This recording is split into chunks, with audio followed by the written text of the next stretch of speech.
Hello. Today is the 8th of November, 2025. Okay, I wasn't going to do this about the latest confusion from the Vatican, but I thought I'd better. I have thought about it, and I know you're probably um, perhaps a little bit tired of all the commentaries, but I'm going to have a go at this. So, another confusion from the Vatican. Yes, another one. This time over a single word. A word that for centuries has expressed devotion, theology, beauty, and now suddenly it has been declared inconvenient.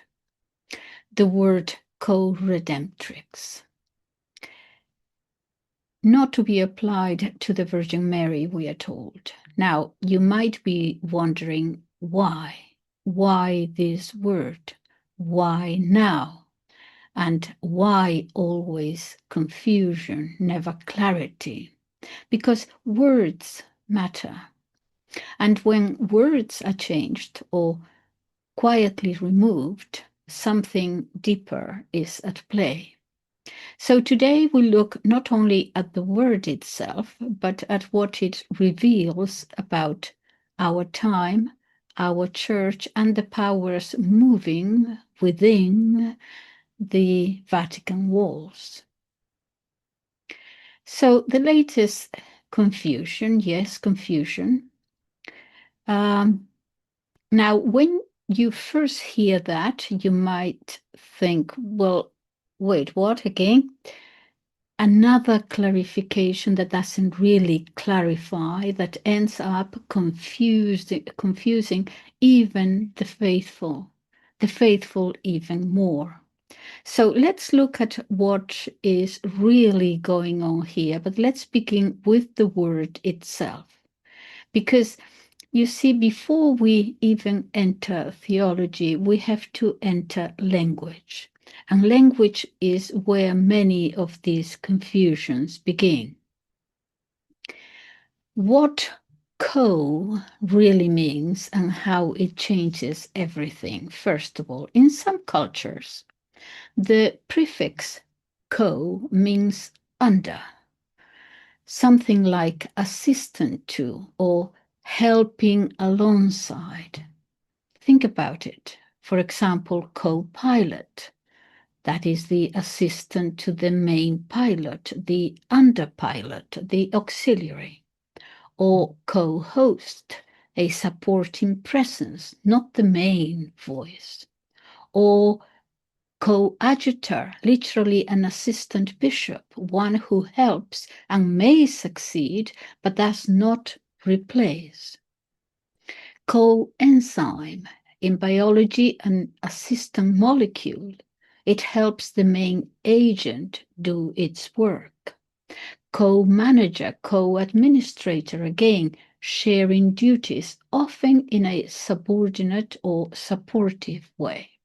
So in these languages and mentalities and cultures, co does not mean equal.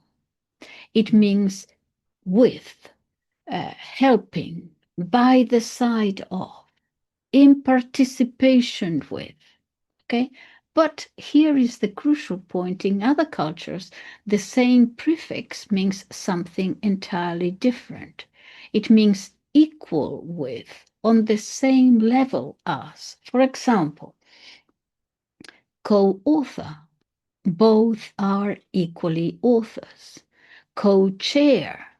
Two equal chairs of the same committee. Co-equal, literally equal in dignity. Coexist, to exist together, side by side, not above or below. So now you see the tension.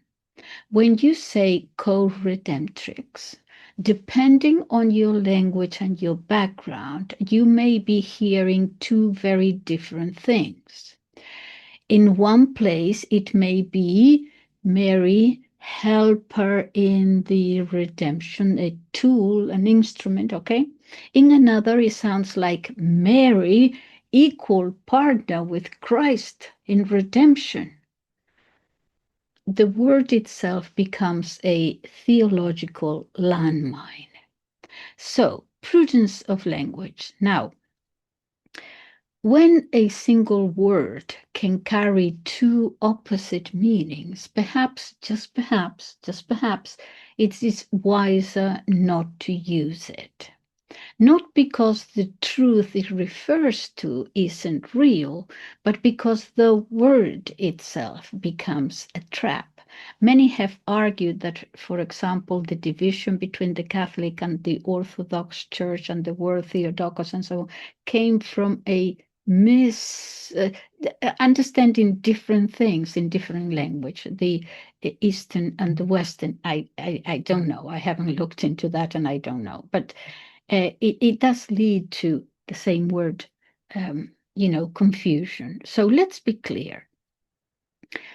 To those who understand co as helper, the meaning is obvious.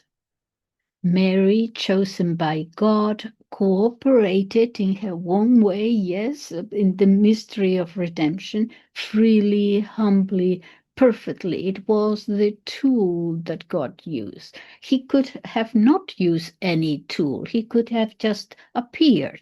Okay, he used the womb of this woman. Okay, so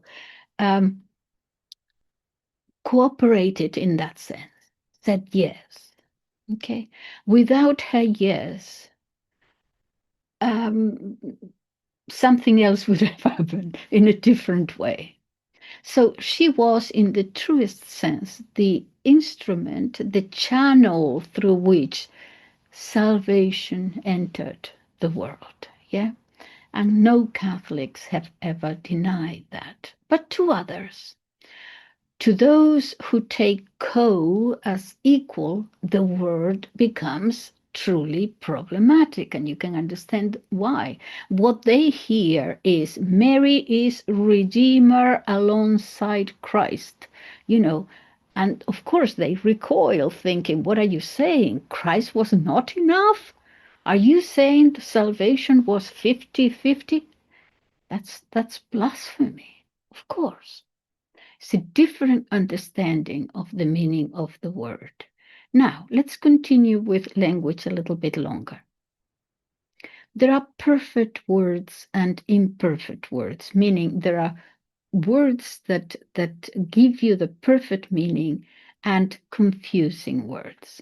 Let's step back from the debate a little bit for a moment and talk about language in theology. There are, you could say, perfect and imperfect terms.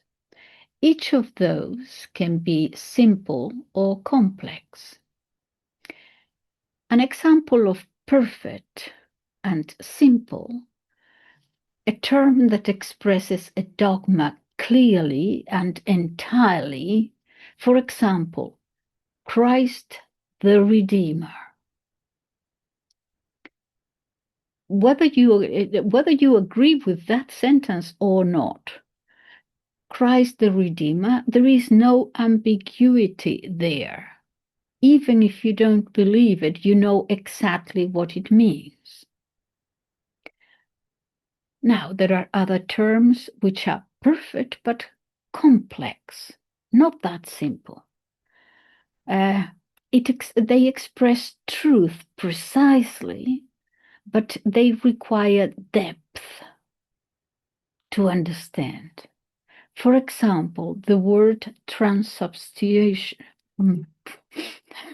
didn't pronounce it properly, transubstantiation, a complex word, but perfect, because if you try to replace it, you may fall into error.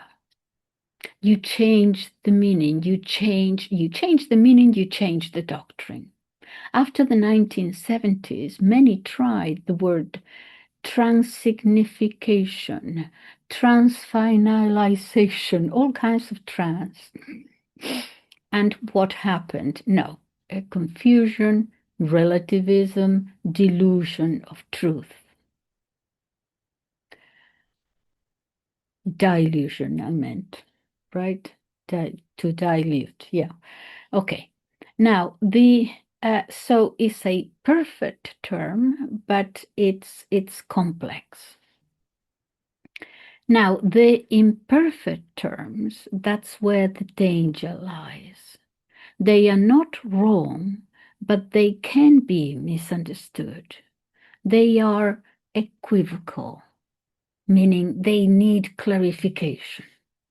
Examples: the word Co-Redemptrix, or the word infallibility, or the word synodality, words that have done, let's be honest, great damage, not because of malice in their creation, but because of how they have been used and twisted and sometimes weaponized by those who wish to confuse. So, and confusion, deliberate confusion, and I'm going to get to that, is one of, let us say, the devil's oldest tricks or tools. My position on the word is this. Personally, I think it is a good idea that the term not be used today. Not because the dogma isn't true, it is, but because the battlefield has changed. The truth behind it is ancient. You can go to patristic times, you can go to St. Chrysostom, it's there, it's ancient.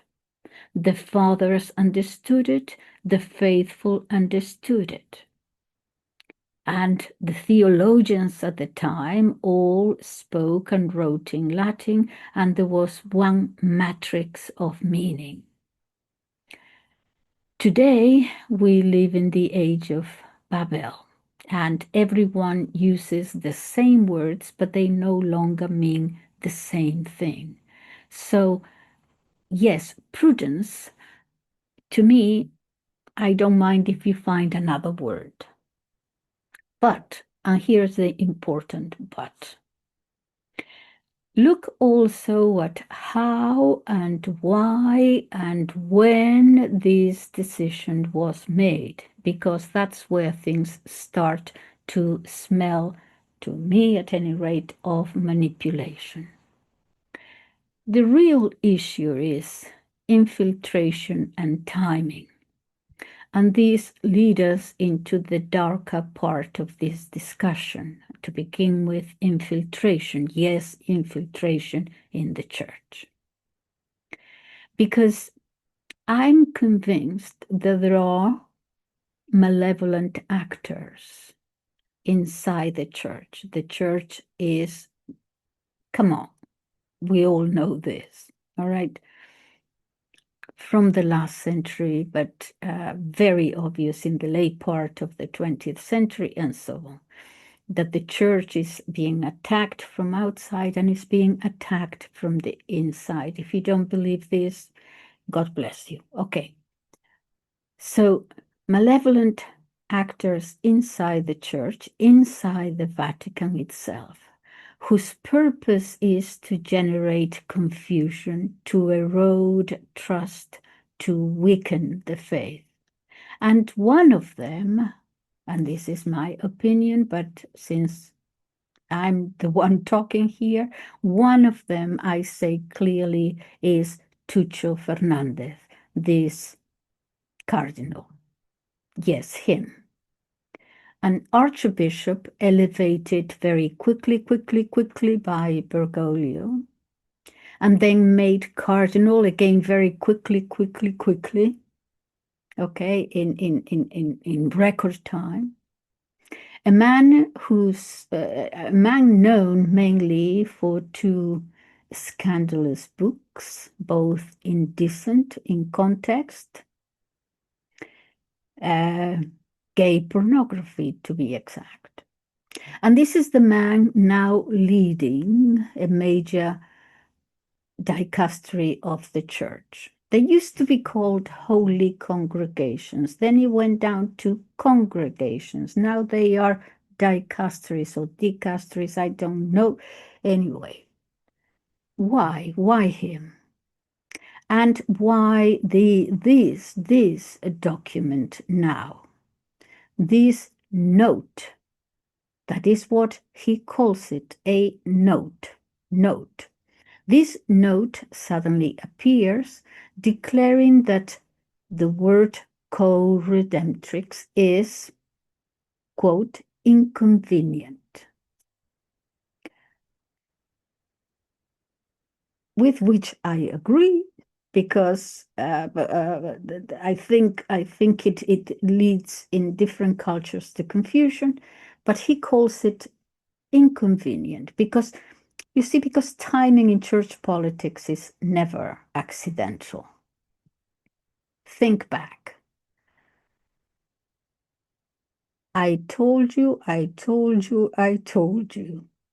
And we all say, when we say that, oh, I hate to say I told you so, but and we all do, but we all do it. I told you. When this woman, the Archbishop of Canterbury, was elected, I told you something is coming. Because it always does. When something is not looking too well, especially in the Anglican Church, something is going to happen, perhaps another abuse, another something. I told you I did a video on that. But anyway, every time that in some Protestant communions, something, they make a sort of a strange or bizarre or whatever new step. It was the ordaining of women bishops, for example. It was redefining marriage, you name it. Shortly after, something appears within Catholicism that shakes the faithful's confidence. Always. Whenever something happens, know that something is going to happen in the church. Okay. And I said this, I told you, when the Anglicans elected that woman, so-called archbishop, I said, wait, something's coming and something's going to appear within the church. And here we are. Confusion, distraction, discouragement. And that's the pattern. Now, let's talk about the document itself, the nature of this document. Because many people haven't actually read it. As I said, it's a note. It's not a decree. He calls it a reflection, a theological reflection, he calls it. So it is a personal opinion piece. Fernández himself says so, himself in the introduction. It's a reflection. But opinions are not doctrine. Reflections are not dogma. Wishes are not laws. The word he uses, inconvenient, with which I might agree, that is not a theological term. Inconvenient, what does that mean? Culturally inconvenient, politically inconvenient, theologically inconvenient. It's vague on purpose. And we've seen this before. From Vatican II onwards, ambiguity becomes the seed of abuse later on. An open door left ajar for decades of misinterpretation. So yes, it's inconvenient, but not forbidden, not heretical, and certainly not binding. No law commands it, no dogma changes because of it. Now, on authority or the lack thereof, a law requires a command. Do this, do not do that. This note gives neither. It's a reflection. We would prefer if, it might be better if, expressions of will or even exhortation, but not acts of authority. And yet, because the Pope signed it, I'm going to talk about that, because the Pope signed it, people assume it carries doctrinal weight. But exhortations are not dogma. Reflections are not commands. Now, on Fernández's citations in the document. Fernández even quotes Joseph Ratzinger in the footnotes, not as Pope, not as prefect, not even as cardinal, but before that as a theologian speaking casually in an interview. An interview. When he said something, they asked him about this word, and he said, well, it hasn't, we need more discussion because the term hasn't matured. No, not the term, because the concept, or something like that, something hasn't matured, he said. You know, in German, meaning that there had to be discussions and things. Okay, so, but this was an interview of a theologian. And then Fernández twists that quote to sound authoritative. And this is dishonest. It's dishonest intellectually, and I would say even morally. It's vulgar scholarship. Ratzinger said that the term had not, oh yes, I have it here in my note, that the term had not yet theologically matured. That's German, okay. And this is true. There were discussions on that word back in 1941, 80 years ago. Another theologian, Father Cuervo, had expressed the same thing. The difficulty with this word in some cultures and so on. So it is a reflection. It is not a prohibition. But Fernández lifts it out of context and waves it like a banner. And yet he conveniently avoids quoting Benedict XVI as Pope because Pope Benedict was careful and precise and theologically honest. In his book, Jesus of Nazareth, Benedict himself says at the very start, I am writing as a theologian, not as Pope. So criticism and disagreement is welcome. He was intellectually honest. That is honesty, and that is integrity. So what Catholics should do?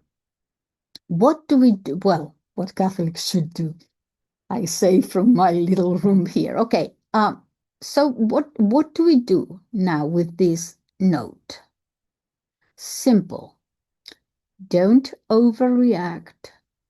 Don't panic. Don't fall for the game. Stop listening to all those who use it as an excuse against the Pope. I'm coming to him. Don't fall for the game. Those whose languages understand co in the sense of helper continue using it. Those whose languages take it as equal don't. And maybe, yes, maybe it is time for a common word, one that unites rather than divides. Perhaps that's what the Pope himself had in mind when signing it, out of prudence, out of pastoral care. And I'm willing to believe that. Perhaps we shouldn't use this word because it creates, okay, I understand that and I agree. But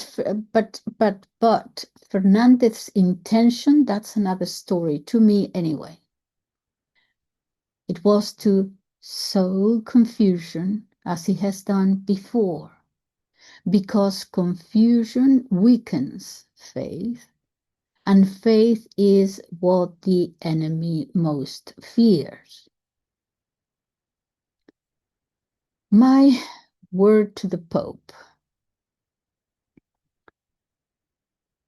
Dear Pope Leo,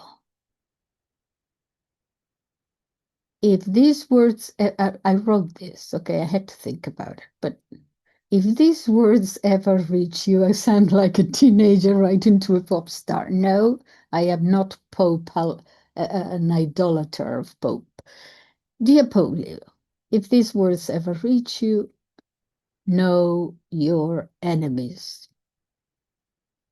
They're all around you. They smile, they flatter, they whisper, and they lay traps beneath your feet. You may know sanctity, but do you know malice and malevolence? That is the question. We, the faithful, pray for you because the wolves are not outside the walls anymore. We have known that for a long time. They are inside and they trap you and will trip you up, and they wear the garments of shepherds, as we all know. So, to conclude, yes, perhaps the word Co-Redemptrix should rest for now, not because it is false, but because language itself has been wounded.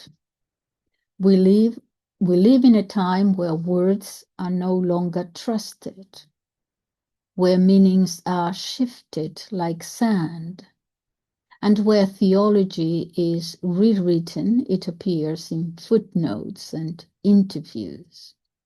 And I have my doubts about the theological knowledge of that dicastery that Fernandez leads.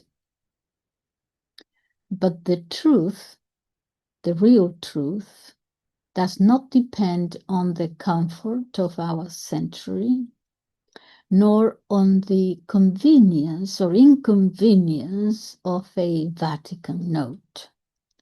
The Virgin's role in redemption has not changed, only the vocabulary has. And when words collapse, silence perhaps must speak for them.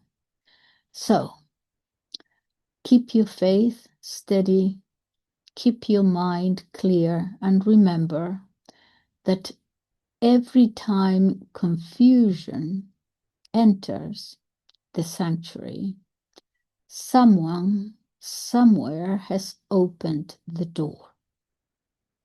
Pray for discernment and pray for the church, and above all, pray for the Pope. Thank you for listening. Bye-bye.